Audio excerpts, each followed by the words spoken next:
po sa buhay. May ganyan po ang buhay kapag ipagamit natin yung buhay natin sa ating Panginoon. Yan, pagagandahin ng Panginoon ang ating mga buhay, ayusin niya, at bibigyan niya tayo ng tunay na kasayahan, tunay na kapayapaan, at tunay na pagbabago sa ating mga buhay. Kaya ng gabi ito, hindi po tayo magtatagal, ating pong papangaral sa ng ating Panginoon. At nais ko pong basahin sa inyo dito po sa aklat ko ng Juan, Kapitulo 3, talata 16. Amen?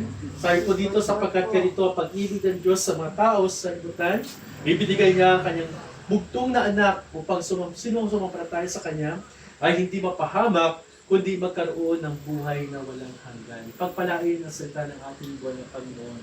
Alam niyo po mga minamahal, napakalaga po na pag-ahalan po natin ang patungkol sa dakilang pag-ibig ng ating buwan ng Panginoon. Sapagkat dito po tayo niligtas ng ating buwan ng Panginoon. Kung isipin natin mabuti, tayo mga tao ay hindi karapat-dapat sa paningin ng ating buwan ng Panginoon. Dahil tayo po ay nagkasala, tayo po ay sumuway sa utos ng ating Panginoon, kaya dumating po ang salitang kasalanan po sa atin.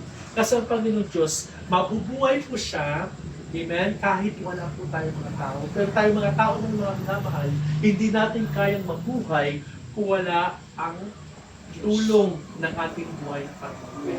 So gusto ko lamang ibigay sa iyo yung isang ilustrasyon, amen, na nagpapahayag patungkol sa dakilang pag-ibig ng ating Panginoon.